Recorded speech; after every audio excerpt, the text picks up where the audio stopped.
the Green Bay Packers here, Joe. And again, we brought them up a little bit earlier, and the amazing run that they had last season. Enough so that little flash in the pan that we did see of their quarterback gets them the highest paid in the NFL. I mean, I thought it was crazy because we talked about the contract and we were saying, all right, it's kind of funny because it's like, I think we even talked about with Brian Noe a little bit too, with the fact that, hey, you only got to see a little bit. It's like going out on one date and then all of a sudden, hey, propose, you're here, let's get married.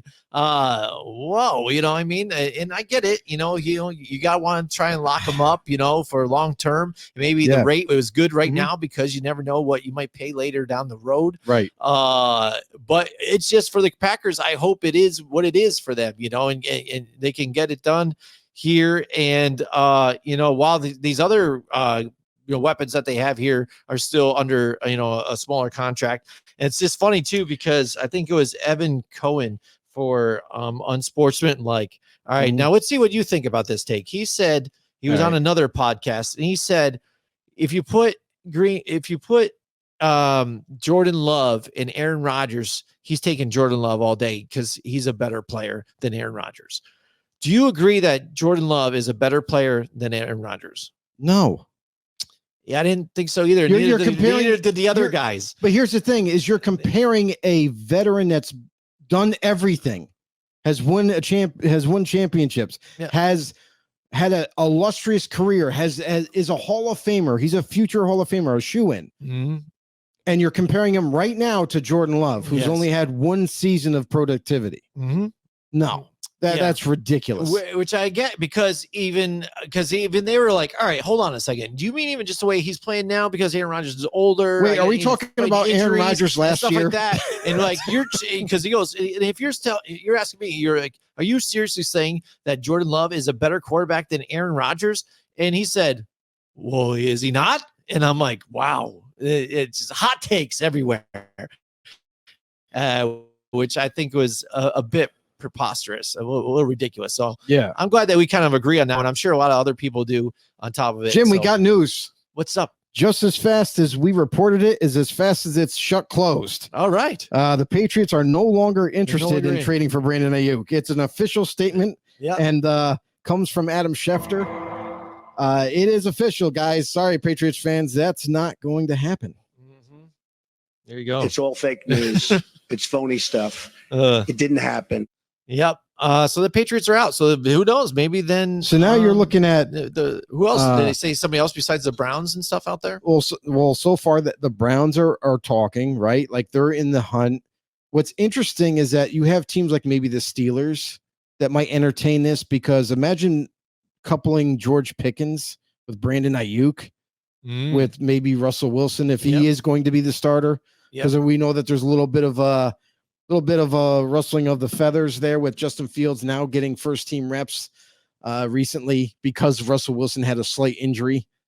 But that it's going to be interesting because there's also teams that have called way ahead.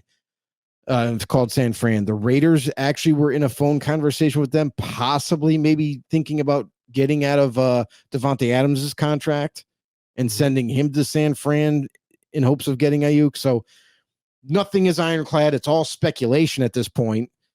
Just like the Patriots thing. Maybe that was all speculation and people kind of ran with it. Like that was what was being reported. And then the Patriots all of a sudden changed their minds and say, no, let's just put a stop to this. We're not doing it. So we'll have to wait and see how this progresses. But in the coming week, I definitely think you're going to hear about more teams being involved. Yep. Yeah. Who knows? That's interesting stuff. All right. So moving on with the Green Bay Packers. The Cheese Packers. There they are. Wide receiving core, still the same guys there, at least for your starters. And this is what I was telling you about. Like these guys. This is a team better, but just on those rookie contracts. So you want to keep them together. Talk about the receiving core. This is a team that did extremely well in adding multiple talented wide receivers. And guys that have all played, like Dontavion Wicks, who came on late last season, was like a phenom last year because of injuries to Romeo Doubs, to Jaden Reed even got beat up. Christian Watson came in late. So like you have all these guys that are all going to be competing against each other for reps to get out there in a rotation. And then you also have guys like Bo Melton, who's looking to carve out a spot on the roster, who's looking. I think that they've done a great job of adding not just talented players, but guys that are going to be able to contribute this season and do it at a high level. We've already seen evidence of it last year with this receiving core. They're going to continue to do that this year. Mm-hmm. Yeah, absolutely. I agree with you on that one. I mean, I'm sorry, but I'm a huge Jaden Reed fan. Mm-hmm. I think this dude is amazing. Like, he's going to be better than Christian Watson. Yeah. Oh, yeah. I think so too as well. You saw some of that last year. And Dontavian Wicks, I wouldn't be shocked if he ends up getting a starting job before week 1. I'm just saying, like, I'm putting it out there because the competition is very thin right now. Mm-hmm. Mm-hmm. Yep. All right, why don't you talk about the offensive line here? What we got here? What I know they drafted Jordan Morgan in the first round here this season, but the offensive line, it's new too because a guy's finally aged out. Joe, Runyon now is with the Giants, and the Bakhtiari's done. He's still looking for a team. Yeah. So I mean, this is the first time we've seen now of this many new faces here. For the Packers. And we talked about it before about how young this roster is. Their offensive line is no longer aged. Yes. It's very young, and all of these guys have been with Green Bay. It's not like they're new this year besides Jordan Morgan. He's the only one that just got drafted in the first round. But everybody else has been young, has been developing in Green Bay, and now they're ready to take the torch. They're ready to be starters. Zach Tom, Josh Myers. These guys aren't household names yet for offensive linemen, but I assure you they're going to be. Rasheed Walker at left tackle. Elton Jenkins, to me, is one of my favorite offensive linemen that Green Bay has. I think he's amazing because he can play any position besides center, but he can play any position and does it at a high level. So I got a lot of confidence in their youth movement that they've put together with the receivers, with the offensive line. They lock up Jordan Love, who's still in his prime. And then to top it all off, running backs. AJ Dillon was a free agent. He ends up coming back and teaming him up with Josh Jacobs, one of the best running backs in football. Mm-hmm. Are you kidding me? A guy who's also another guy in his prime who's young. This whole offense is not only just young, but is ready to take over. Like, we've seen them what they could do last year. If they all put it together and they all stay healthy, I'm sorry, this offense could be electric. Yeah. And this is the thing where I'm at the point now when you're looking at the team since they moved on with Rodgers and all this here, the youth now that they have moving on from the older guys in the offensive line and how they played. I was one of the guys that was against Matt LaFleur when he got this coaching job. Now I'm looking at this and I'm like, how much of it is him designing this team, or is it all Gutekunst, or are they just a perfect match here together and developing these guys and getting this team together? Because it has been amazing to watch. Yes, and you know what? It's exactly that what you just said. It's Gutekunst and LaFleur, because it never goes just the GM anymore. It used to be. Back in the day, the GMs ran the team. They drafted who they felt with the scouts and all that. Head coaches had some say, but really not as much as they do now. So now you're seeing partnerships developing. You got Gutekunst and LaFleur, and LaFleur's an offensive-minded guy. So you see the team and how it's molded in his vision with the help of Gutekunst, and you're looking at a very deadly young team that can last a long time now. They are prepared to take it to the next 5-10 years. So watch out, everybody. Like, Green Bay is back. Mm-hmm. Yeah, absolutely. And the addition of Josh Jacobs, I think that's with AJ Dillon. I mean, they didn't miss a step by losing Aaron Jones. I'm like, are you kidding me?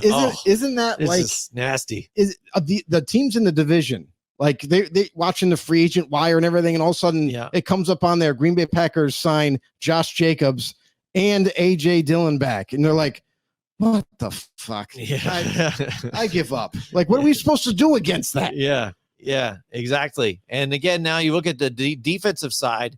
What can you say? But I mean, this team has been pretty amazing on defense too. I mean, guys just making plays all over. I mean, that front 4 or 5 even too. I mean, just making plays all day. There's a couple of guys that need to Not just that. I don't think step up is the term, but they just need to stay healthy. Rashawn Gary. Yeah. Rashawn Gary, to me, has been injured too often since he's been drafted in 2019. And yes, he went through a slight positional change, was a D-end at Michigan. They transformed his body and now is more of a left outside linebacker coming off the edge. And I want to see him full time. I want to see him out there. I know Packers fans have been dying to see him out there because he's a difference maker for them on defense. Oh, big time. And then you got Lucas Van Ness, who they drafted in 23 in the first round. This is a guy, dude, you got to step up. You got to make a push for Preston Smith. You got to beat Preston Smith out to get on the football field now. They apparently they don't have that much confidence in you. Like you're going to have to prove to them like, hey, no, you drafted me in the first round. I deserve to play, and show them this year. You need to be a difference maker. Kenny Clark just got a big time extension to lock him up there. I do like the kid, Devontae Wyatt. Watch out for him in rotation. I think he's going to be a problem for some people. And then when you look at linebackers, still solid. Just they have a solid, and you're seeing this a lot now with the defensive schemes, is whether it be 3-4 or 4-3, you're seeing these two linebacker formations where there's only two out there. There's not three anymore. They're not that traditional 4-3. And it's interesting because now you're allowed to either put on an extra down lineman, you put out another extra defensive back. And it's interesting what people are doing because of this pass happy attack that the NFL is right now. Yeah. Have more coverage guys out there. Yeah, absolutely. And like you said, when they spell the guys in too, they're making some plays. You said Devontae Wyatt, Van Ness, these guys were doing some stuff just while they were sprinkled in. And Kenny Clark, again, he had like 7.5 sacks, I think. Rashawn Gary, even despite, having started 13 games, I think was like their sack leader with 9 or so. These guys making plays all together. And like I said, when this defense was doing good and with this linebacking core, you got Jair Alexander in the back holding it down there. They, and they bring in Xavier McKinney in the outfield here, who was pretty much, for me as a Giants fan, looked like the only defensive player playing last year a lot of times, just making plays all over the ball, interceptions here and there and this and that. So that was a highlight, and I was sad to see him go. But I'm sure you were. But feeling good for him, though, too, that he's on a team like this that was really going places. So that's a great addition for them. Yeah, it is a great addition for them. And they team him up with Javon Bullard, who was drafted this year in the second round. They really believe in this kid. They think that he can come in and they don't skip a beat at that safety position. Teaming him up with McKinney, this is a very smart move, I feel like, because you have a young up-and-coming safety coming into the league, but you team him up with McKinney, who can teach him the different ways as a veteran of this league, how to prepare, what to look for when you're playing his position. So you got him. Jair Alexander still there, even though there was a ton of rumors out there that Alexander wanted out. He wanted to be traded from Green Bay, wanted the big payday, but they resolved all that. Like it's all set. Keyshawn Nixon is now going to lock into that nickel corner position. He's no longer just a special teams threat. Now he's going to be playing that nickel corner, and that's what fits him to a T. So with the minor changes that they made on defense, they're still so strong. Hey everybody, this is Big John from Grumblings Media, and I just want to say thank you for watching our content. If you want to support our efforts here at Grumblings Media, just smash the subscribe button right here, totally free, or just go ahead and consume more of our great content. Click either one of these two boxes.